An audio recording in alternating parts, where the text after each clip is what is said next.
Good morning students. NC academy की online classes में आपका स्वागत है। 11th क्लास का हमारा जो टॉपिक चल रहा था वो था some basic concept of chemistry.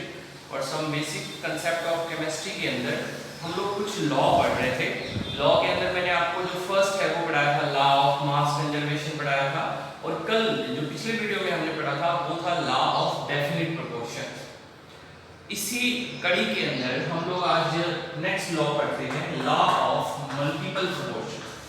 ठीक है, ये समझते जाना ये लॉ क्यों दिए गए हैं।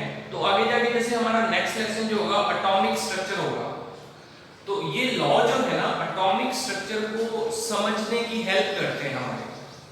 तो इसलिए इन लॉ को हमें अच्छे तरीके से दिमाग में आना चाहिए कि इनका मतलब क्या निकलता है। तो मल्टीपल प्रोपोर्शन का जो लॉ है वो क्या होता है, देखिए फर्स्ट ऑफ ऑल पहले अपने इसको समझते हैं इसका मतलब क्या है। मल्टीपल प्रोपोर्शन का जो लॉ है वो ये कहता है कि जब दो एलिमेंट आपस में मिलकर कोई कंपाउंड बनाते हैं तो उस कंपाउंड के अंदर एक एलिमेंट जो दूसरे से रिएक्ट करता है, उस एलिमेंट का जो मास होगा ना वो डिफरेंट कंपाउंड के अंदर एक सिंपल रेशियो के अंदर होगा। ठीक है, मैं अभी एग्जांपल लिखूंगा उससे ये बात समझ में आएगी। इंग्लिश में when two element combine to form more than two compound, ठीक है, दो एलिमेंट आपस में मिलकर दो से ज्यादा कंपाउंड बनाते हैं तो एक एलिमेंट का जो मास रेशियो होगा वो उन सभी कंपाउंड के अंदर सिंपल रेशियो होगा। एग्जांपल जैसे CO2 ऐसे भी इसका डेफिनेशन का मतलब देखो दो कंपाउंड है, दोनों आपस में मिल रहे हैं, कंबाइन हो रहे हैं और कंबाइन होकर क्या बना रहे हैं, दो डिफरेंट कंपाउंड बना रहे हैं। तीन भी हो सकते हैं, चार भी हो सकते हैं। तो दो एलिमेंट जब आपस में मिलकर दो या दो से ज्यादा डिफरेंट कंपाउंड बनाते हैं तो इन एलिमेंट का जो मास रेशियो होगा वो क्या होगा, सिंपल रेशियो होगा। ये मैं आपको बता रहा हूं। ठीक है, when two element combine to form more than one compound then the masses of the one of the element which combine with the fixed mass of the other element are in a simple whole number ratio। ठीक है, तो definition तो काफी बड़ी है लेकिन अपने को तो ये समझना है कि जो मास होगा उसका जो रेशियो होगा वो क्या होगा, सिंपल रेशियो होगा। ओके, तो ये मल्टीपल प्रोपोर्शन का जो है वो लॉ है। ठीक है, एग्जांपल से इस बात को हम समझते हैं। तो ये कुछ न्यूमेरिकल्स हैं इसके अंदर, उनकी मैं बात कर लेता हूँ। तो जैसे यही वाला एग्जांपल की बात करते हैं, देखिए यहां मैंने लिखा कंपाउंड, कौन से कंपाउंड की बजाय एलिमेंट लिख देते हैं ना, एलिमेंट। ठीक है, और यहां लिख लेते हैं कंपाउंड और यहां पे भी लिख लेते हैं कंपाउंड। तो एलिमेंट कार्बन और ऑक्सीजन है। ठीक है, कार्बन और ऑक्सीजन। कंपाउंड कौन है, CO है एक तो, और दूसरा कौन सा है, CO2 है।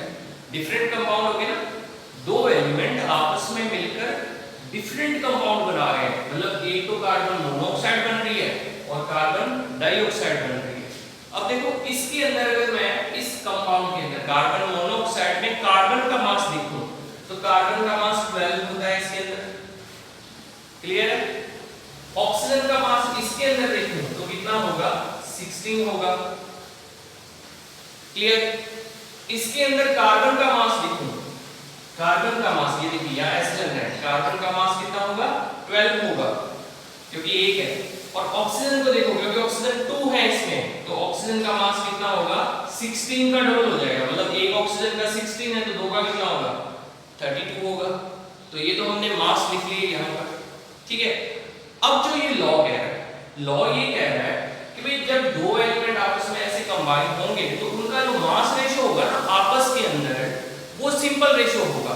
तो देखो अगर मैं कार्बन की बात करूं तो मास रेशियो देखो 12:12, तो कितना आ जाएगा 1:1 आएगा ना, सिंपल रेशियो। ऑक्सीजन की मैं बात करता हूं तो 16:32, कितना आएगा 1:2। मेरे ख्याल से समझ में आया होगा, ठीक है। क्या है मल्टीपल प्रोपोर्शन? दो एलिमेंट आपस में मिलते हैं और टू और मोर, दो से ज्यादा कंपाउंड बनाते हैं, तो फिर उन कंपाउंड के अंदर जो एलिमेंट है उनका जो मास रेशियो होगा वो सिंपल रेशियो होगा। नेक्स्ट एग्जांपल, ये सारे आपने नोट करने हैं।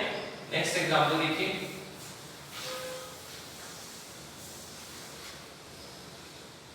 नेक्स्ट एग्जांपल इसके अंदर है N2O, एलिमेंट लिख देता हूं नाइट्रोजन और ऑक्सीजन, N2O, NO, NO के बाद में N2O3, N2O4 और लास्ट वाला है N2O5, ओके। तो ये क्लियर है ना। अब देखो मैं इसमें नाइट्रोजन का जो लिख रहा हूं मास, तो नाइट्रोजन का कितना होगा 28, एक नाइट्रोजन का 14 होता है, ठीक है 14, तो 2 नाइट्रोजन का कितना होगा 28, इसमें देखो कितना होगा 14 होगा, ठीक है 14 हो जाएगा। फिर इसमें देखो इसमें कितना होगा 28 होगा, 28 होगा, 28 होगा, क्लियर है। अब हम बात कर रहे हैं ऑक्सीजन की, तो ऑक्सीजन यहां कितनी होंगी 16 हो जाएगी यहाँ, क्योंकि सिंगल ऑक्सीजन है, सिंगल ऑक्सीजन है। तो यहाँ पर ये ना आप इसको NO2 कर दो, तो यहाँ कितनी हो जाएगी 32 हो जाएगी, 48 हो जाएगी, 64 हो जाएगी और यहाँ कितनी हो जाएगी 80 हो जाएगी। ऑक्सीजन की मैं बात कर रहा हूँ, ऑक्सीजन क्लियर है। अब देखना एक बार इनके रेशो को चेक करो, ये सारे के सारे 1:1 आ जाएंगे। इसको भी अगर मैं बैलेंस कर दूंगा 28 आ जाएगा ये, तो ये सारे 1:1 रेशियो में। तो एक बार ऑक्सीजन को भी देख लेते हैं। तो ऑक्सीजन देखो अगर इस रेशियो की मैं बात करूं तो देखिए 1, फिर ये कितना आ जाएगा 2, 1:2, ये कितना आएगा 3, ये 4 और ये कितना आ जाएगा 5। तो आप इसको देख रहे हैं कि 1:2:3:4:5 आ रहा है, यानी कि सारे के सारे सिंपल रेशो में आ रहे हैं, क्लियर है सबको।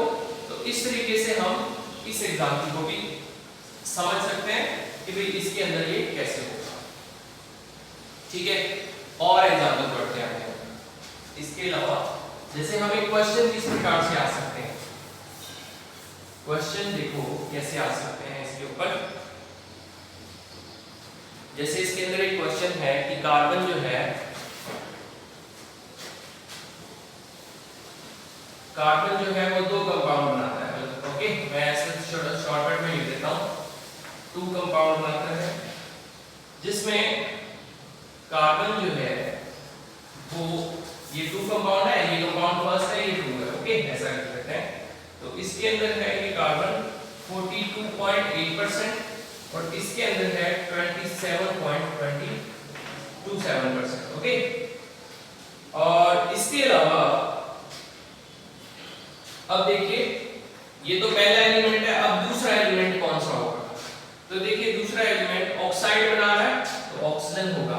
तो अब इस कंपाउंड की, अब कंपाउंड मुझे पता नहीं है कि कौन सा है, लेकिन मैं इस फर्स्ट कंपाउंड की बात कर रहा हूं कि अगर इसके अंदर 42.8% कार्बन है तो ऑक्सीजन जो बची होगी वो क्या होगी, ऑक्सीजन होगी। तो ऑक्सीजन इसके अंदर कितनी हो सकती है 57.2%, यानी कि 100 में से सीधा माइनस कर दिया तो ये आया। इसके अंदर कार्बन तो इतना है और ऑक्सीजन कितनी हो जाएगी, तो ये मैंने कैलकुलेट कर ही रखा है यहाँ पर 72.73% हो जाएगी, ठीक है। अब वो कह रहा है कि भैया रेशो बताओ कि क्या ये सिंपल रेशो में है, क्या ये मल्टीपल प्रोपोर्शन का फॉलो कर रहे हैं कि नहीं कर रहे। तो हम क्या करेंगे, इनका रेशो निकाल लेते हैं। तो रेशो निकालने के लिए क्या करेंगे, देखो यहां पर मैं बात कर लेता हूं कि रेशो कैसे निकालना है। तो देखिए ये कैलकुलेशन मैंने कर रखी है, तो मैं आपको बता रहा हूँ, ठीक है। तो कंपाउंड फर्स्ट की अगर मैं बात करूं तो इसमें सिर्फ अपन ऑक्सीजन का रेशियो निकाल लेते हैं। जैसे 57.2% ऑक्सीजन जो है कितने से ऐड होती है, 42.8 ग्राम से। ए कितने से होगी, 42.8 अपॉन 57.2 इज इक्वल टू 0.74, इतना आ रहा है, ओके।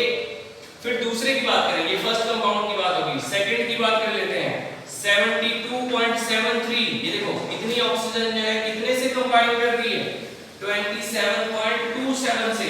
तो वन ऑक्सीजन कितने से करेगी, 27.27 अपॉन 72.73 कितने से करेगी। तो जब आप रेशियो निकालोगे तो ये आ जाएगा 0.37, इतना आ जाएगा। तो अब आप 0.74 को और 0.37 को अगर आप देखेंगे तो ये क्या आ जाएगा, 2:1 आ जाएगा। तो इसका मतलब ये हुआ कि इस कार्बन का जो कंपाउंड है इसके अंदर जो ऑक्सीजन है वो क्या है, सिंपल रेशियो के अंदर प्रेजेंट है। यहां से हमने प्रूफ कर दिया कि 2:1 आ रहा है दोनों का, तो ये सिंपल रेशियो के अंदर इस प्रकार से आएगा। तो ये मल्टीपल प्रोपोर्शन का लॉ इस प्रकार से काम करता है, और ये आपको इससे एग्जांपल्स जो है वो मैंने बता दिए हैं, ठीक है। तो कल हम एक और नए लॉ की बात करेंगे, इसको आपने अच्छे तरीके से पढ़ लेना है और अपनी नोट